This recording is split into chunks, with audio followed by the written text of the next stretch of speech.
Right. ఇదిగో ఈమె రాధికక్క అండి నిజంగానే. మనం ఇంతకాలం వేరే రాధికలను చూసాం కానీ ఈమె పెద్ద అన్నమాట. ఏకంగా ఈమె దేశం దాటేసి మన యొక్క సీక్రెట్స్ అన్నీ పాకిస్తాన్ వాళ్ళకి చెప్తూ వచ్చింది ఈమె. కనీసం పశ్చాత్తాపం కూడా లేదంటే మొహంలో చూడండి. ఏం చేయాలండి ఏమని? కీలక సమాచారం శత్రుదేశానికి, గూఢచర్యంపై ఆరోపణలపై అదుపులో 12 మంది, ఎక్కువగా పంజాబ్ వారే, 2 మహిళలు కూడా. ఇదొక్కటే కొంచెం బాధపడే అంశం. ఎందుకంటే గతంలో దేశభక్తుల్లో అంటే పేట్రియాటిక్స్ ఏ రాష్ట్రంలో ఎక్కువ ఉంటారా అని చెప్పి గతంలో కొన్ని సర్వేలు చేస్తే పంజాబ్ వాళ్ళు ఎప్పుడు టాప్ పొజిషన్లో ఉండేవాళ్ళు. పంజాబ్ వాళ్ళలో దేశభక్తి చాలా ఎక్కువ ఉండేదన్నమాట. అప్పట్లో ఎక్కువ వాళ్ళు ఇది ఉండేది. కానీ పంజాబ్ నుంచి ఎక్కువ మంది గూఢచారులు కనపడటం కొంచెం ఈసారి బాధపడే విషయంగా ఉంది. చూద్దాం. మొత్తం పహల్గామ్ ఉగ్రదాడి, ఆపరేషన్ సింధూర్ తర్వాత దేశంలోకి పాకిస్తాన్ గూఢచర్య ఆనవాళ్లు విరివిగా బయటపడుతున్నాయి. ముఖ్యంగా ఉత్తర భారతంలో పాక్ నిఘా సంస్థ కోసం పలువురు పనిచేసడం వెలుగులోకి వచ్చింది. సెక్యూరిటీ గార్డ్, విద్యార్థి, వ్యాపారి, యూట్యూబర్ వంటి వారు దాయాద్ దేశానికి ఉప్పందించే వ్యవహారాల్లో ఆరితేరిపోయినట్టు గుర్తించారు. వీళ్ళని చెప్పులతో కొట్టించాలి తెలుసా? రోడ్డు పైన కట్టేసి, వీళ్ళని నడి రోడ్డు పైన కట్టేసి చెప్పులతో. ఆడదైపోయింది. ఏమన్నా అందామంటే మళ్ళీ మన భారతీయులకి మనకొక దాన్ని ఏమంటారు, మనకు ఒక ఉంది ఏంటంటే శత్రువు ఎలాంటి వాళ్ళైనా సరే ఆడవాళ్ళు చిన్నవాళ్ళు అయితే మనం వాళ్ళని ఏమనమన్నమాట. ఆడదైపోయింది. కానీ ఇదే ప్రాంతంలో ఇదే ప్లేస్లో మగాడు ఉంటే ఈ పాడికి ఆడికి ఒక రేంజ్లో పడుతుండేది. మరి వీళ్ళు తల్లి పాలు తాగి తల్లి రొమ్ము గుద్దడం అంటారు చూసారా, ఆ బ్యాచ్ చెందిన వాళ్ళు అనమాట. వీళ్ళంతా రాక్షస జాతికి చెందిన వాళ్ళు వీళ్ళంతా. ఇప్పుడు మొన్న పహల్గామ్లో చనిపోయిన వాళ్ళందరి మృతికి ఇదే కారణం. వేరే మాటలు వస్తున్నాయి, ఆడదాన్ని మళ్ళీ అనలేకపోతున్నాం. గడిచిన 2 వారాల్లో ఇందులో భాగస్వామ్యంగా ఉన్న 12 మందిని పంజాబ్లో 6, హర్యానాలో 5, ఉత్తరప్రదేశ్లో 1 అరెస్ట్ చేశారు. అదుపులో తీసుకున్న వారిలో 2 మహిళలు కూడా ఉన్నారు. హర్యానాకు చెందిన మహిళా యూట్యూబర్ ఏకంగా ఢిల్లీలోని పాకిస్తాన్ రాయబార కార్యాలయ అధికారి ఎహసాన్ ఉర్ రహీం అలియాస్ డానిష్తో సంబంధాలు ఉండటం విశేషం. గూఢచర్యంపై ఆరోపణలపై ఈ నెల 13న రహీంను మన దేశం బహిష్కరించింది.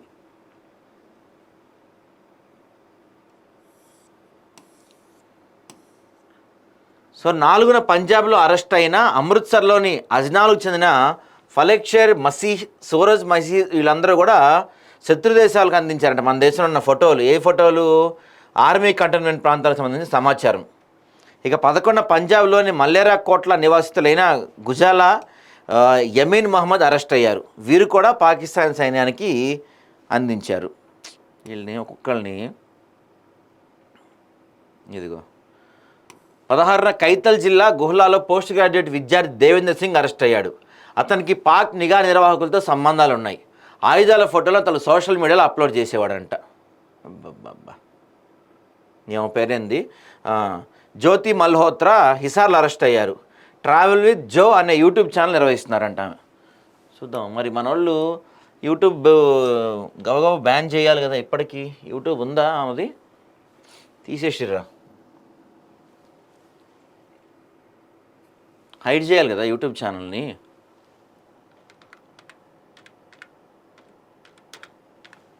ట్రావెల్ విత్ జో ఇదిగో ఉంది అక్కది.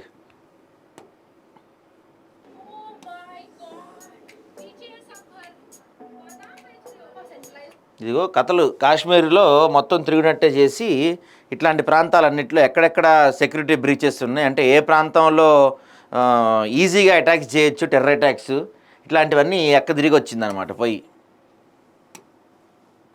దగ్గర 3,89,000 సబ్స్క్రైబర్స్ ఉన్నారండి. మన దగ్గర ఇంకొక పనికి మాలిన పని ఏంటంటే మనకి ఆడవాళ్ళు ఏం చేసినా మన బ్యాచ్ సొల్లు ఖర్చుకుంటూ చూస్తారు ఆడవాళ్ళు చేస్తే. ఇదిగో ఏంది, Jakarta to Delhi in Singapore airlines, Indonesia most luxurious train, Indonesia most luxurious sleeper bus, how expensive ఇండోనేషియాకు టెండర్ పెట్టింది ఎంత తొందర వాళ్ళు. మొత్తం చూసారు అన్నీ Indian girl Indonesia and Bali travel guide అంట. మొత్తం లగ్జరీ ట్రిప్స్ చూసారు అన్నీ కూడా అక్కవి. Indian girl exploring Anarkali Bazaar of Lahore Pakistan. ఇదిగో ఇక్కడే దొరికింది అక్క, పాకిస్తాన్ టూర్ అప్పుడే. Indian girl in Pakistan. ఓడి అమ్మాయి 1.1 మిలియన్ వ్యూస్ వచ్చినాయండి ఈ వీడియోకి. ఇండియన్ గన్ పాకిస్తాన్ పోయి వచ్చిందంటే 1.1 మిలియన్ వ్యూస్ వచ్చినాయి. ఒరే పిచ్చోళ్ళారా, ఇక్కడికి వెళ్ళే మొత్తం మన అన్నీ చెప్పొచ్చింది. Indian girl going Pakistan, Indian girl riding luxury bus in Pakistan, అన్ని పాకిస్తానే వీడియోస్ ఉన్నాయి. దీని ప్రైవేట్ షవర్ రూమ్ అంట, చూసారా మొత్తం అంత లగ్జరీ. కుంభమేళకు కూడా పోయి వచ్చింది అక్క. ఇంకానే అక్కడేం ప్లాన్ చేసినట్లేదు. మొత్తం అన్ని ఫ్లైట్లు, అటైర్ చూడండి అది ఎట్టుందో అక్కది, మొత్తం కాస్ట్లీ. ఏముంది, పాకిస్తాన్ నుంచి డబ్బులు వస్తూ ఉన్నాయి, ఇట్లా తిరుగుతుంది. ఎవడో ఒకడు పాపం చాలా రోజుల క్రితం ట్వీట్ చేశాడు ఆమె గురించి. పాపం వాడికి ఎట్లా అనిపించిందో కానీ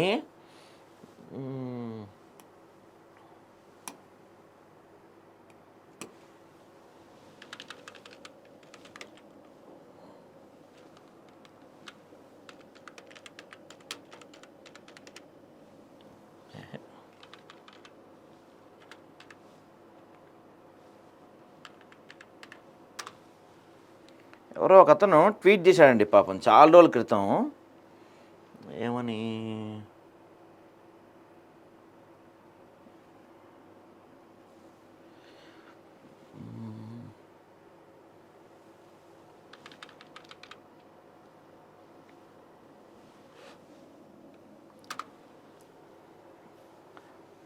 అతను ట్వీట్ చేశాడు. ఆ ట్వీట్ ఎక్కడ ఉంది? ఆ ట్వీట్లో చాలా కాలం క్రితమే అతను కరెక్ట్గా 1 ఇయర్ క్రితమే ఈ అమ్మాయి కొంచెం పాకిస్తాన్ వెళ్ళొస్తుంది రెగ్యులర్గా. పాకిస్తాన్లో ఐసిస్ లాంటి వాళ్ళతో లేకపోతే పాకిస్తాన్ ఎంబసీ వాళ్ళతో బాగా క్లోజ్గా ఉంటుంది. కొంచెం ఈ అమ్మాయి గురించి ఒక కన్నేసి ఉంచండి అని చెప్పి ఒక అతను ట్వీట్ చేశాడు.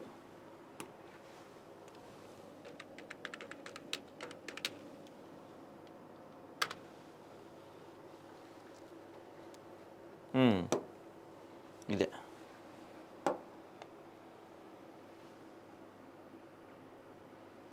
కరెక్ట్గా 1 ఇయర్ బ్యాక్ చేశాడంటే ఇతను ట్వీట్.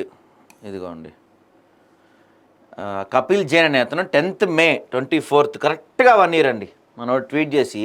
ఇతను ఏం ట్వీట్ చేశా అంటే NIA ఇండియాకి ట్వీట్ చేశాడు. Please keep close watch on this lady.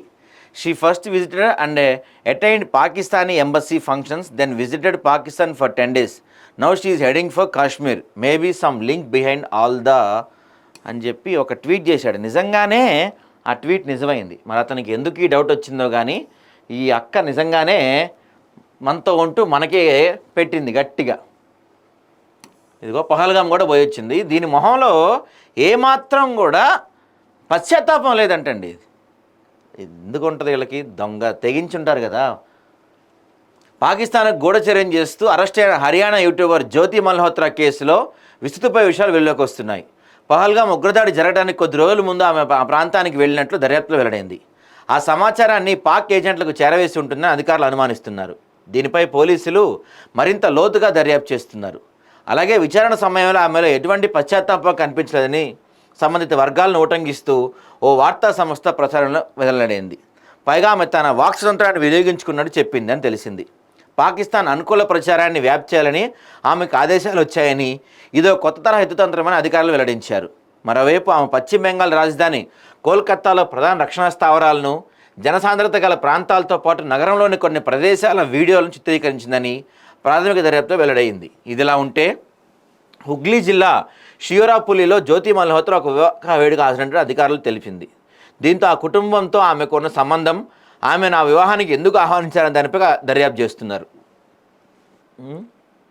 పలుమార్లు వెళ్ళొచ్చిందంట ఆమె. పలుమార్లు పాకిస్తాన్లో, ఓసారి చైనాలో పర్యటించారు. ఇక పహల్గాం ఉగ్రదాడి ఘటనకు ఏ పాకిస్తాన్ వ్యక్తి తప్పులేదని ఒక వీడియోలో ఆమె పేర్కొనడం గమనార్హం. ఆపరేషన్ సింధూర్ అనంతరం నెలకొన్న ఉద్రిక్తల సమయంలో ఆమె ఢిల్లీలోని పాక్ రాయబార కార్యాలయంలోని అధికారి డానిష్తో టచ్ ఉన్నట్టు గుర్తించారు. అతనితో ఆమెకు సన్నిహిత సంబంధాలు ఉన్నాయంట. ఆమెను అతడు ట్రాప్ చేశాడంట. ఇప్పటివరకు హనీ ట్రాప్ విన్నాం కానీ మరి ఈ ట్రాప్ ఏందో. అమ్మాయిల్ని వలేసి పట్టుకుంటారు కానీ ఇక్కడ అబ్బాయిల్ని వలేసి పట్టుకున్నారు. ఈ అక్క వాళ్ళకి మొత్తం సమర్పించుకోవటమే కాకుండా దేశ రహస్యాలు మొత్తం చెప్పింది. మళ్ళీ ఏమాత్రం కూడా పశ్చాత్తాపం లేదండి ఆమెలో, చూసారా? ఏమాత్రం కూడా.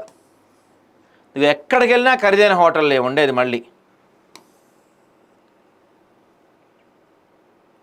గూఢచారి ఆరోపణలపై అరెస్ట్ అయిన యూట్యూబర్ జ్యోతి మల్హోత్రాకు సంబంధించి మరిన్ని విషయాలు వెల్లడయ్యాయి. మధ్యతరగతి కుటుంబానికి చెందిన ఆమె ఖరీదైన జీవనశైలి కొనసాగిస్తుంది. ఆమె ఆదాయానికి విలాస జీవితానికి ఎక్కడా పొంతం లేదు. విమానాల్లో ఎప్పుడూ ఫస్ట్ క్లాస్లో ప్రయాణించినట్టు పోలీసులు గుర్తించారు. ఖరీదైన హోటల్లో బస చేస్తూ ఖరీదైన హోటల్లోనే భోజనం చేసేది. ఆమె పర్యటనంతా ఖర్చంతా స్పాన్సర్లదే అని భావిస్తున్నారు. అంతేగాక పాక్ పర్యటన వచ్చిన వెంటనే ఆమె చైనా కూడా పోయిందంట. లగ్జరీ కారులో ప్రయాణించింది. అత్యంత ఖరీదైన నగల షాపుకు వెళ్ళింది. ఈమె ఏడాది జనవరిలో కాశ్మీర్లోని పహల్గామ్కి వెళ్ళినట్టు పోలీసులు గుర్తించారు. అనంతరం 3 నెలలకి అక్కడ ఉగ్రదాడి జరిగింది. 5 రోజుల కాశ్మీర్ పర్యటనలో భాగంగా ఆమె పహల్గామ్ వెళ్ళింది. అక్కడ వీడియోలు తీసింది. వీటిని పాక్ ఏజెంట్లకు చేరవేసిందా, ఉగ్రదాడికి ఈమె పర్యటనకు సంబంధం ఉందా అనే విషయాన్ని పోలీసులు విచారిస్తున్నారు.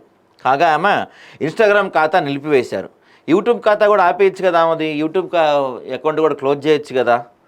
ఆపరేషన్ సింధూర్ సమయంలో ఆమె ఢిల్లీలోని పాక్ ఎంబసీ అధికారి డానిష్తో టచ్లో ఉందని గుర్తించారు. అతడితో ఆమె చాలా సన్నిహితమైనట్లు భావిస్తున్నారు. కాగా పహల్గామ్ ఉగ్రదాడి తర్వాత 2 రోజులు అంటే ఏప్రిల్ 24న ఢిల్లీలోని పాక్ ఎంబసీకి గడ్డంతో ఉన్న వ్యక్తి కేక్ తీసుకొచ్చిన వీడియో సోషల్ మీడియాలో వైరల్గా మారింది. అందులో పలువురు విలేకరులు అతన్ని ఎందుకు వచ్చావు, ఏ వేడికి కేక్ తెస్తున్నావు అని ప్రశ్నించారు. అయితే అతడు వారికి సమాధానం చెప్పకుండా త్వరగా లోపలికి వెళ్ళిపోయాడు. ఆ గడ్డ వ్యక్తితో జ్యోతి మల్హోత్రా దిగిన ఫోటో కూడా సోషల్ మీడియాలో వైరల్గా మారింది. పాక్ పర్యటనలో జ్యోతి హాజరైన ఒక వేడుకకు ఆ గడ్డ వ్యక్తి కనిపించాడు. అతడిని ఆమె కలుసుకున్నట్లు వీడియోలో కనిపిస్తుంది. పలువురు ఇతర సోషల్ మీడియా ఇన్ఫ్లుయెన్సర్లతో కూడా జ్యోతికి సంబంధాలు ఉన్నాయని, వారికి పాకిస్తాన్ ఏజెంట్లతో సంబంధాలు ఉన్నాయని హిసార్ ఎస్పీ శశాంక్ కుమార్ సావంత్ తెలిపారు. పాక్ ఏజెంట్లు సోషల్ మీడియా ఇన్ఫ్లుయెన్సర్లు నియమించుకొని తమ వాదన ప్రచారం చేసేందుకు ప్రయత్నిస్తున్నారంట. వీళ్ళని చెప్పులతో కాదండి, ఇంకా దారుణంగా శిక్షించాలి. వీళ్ళకి ఏమాత్రం సిగ్గు శరం లేని మానవ అభిమానం అన్నీ వదిలేసిన బతుకులు ఇవి. ఇక్కడ ఇన్ఫ్లుయెన్సర్లుగా ఉంటూ, ఇక్కడ డబ్బులు తింటూ, ఇక్కడ భూమిపై ఉంటూ శత్రుదేశానికి సపోర్ట్ చేస్తున్నారంటే వీళ్ళ గురించి ఏం మాటలు కూడా తెలవట్లేదు వీళ్ళనైతే. వీళ్ళంతా కూడా గూఢచారులు అంటండి. చిన్న చిన్న పిల్లల్లో ఉన్నారు. ఈడైతే 26 ఏళ్ళు అంటే, వీడికి 25 ఏళ్ళు అంటే ఆడికి.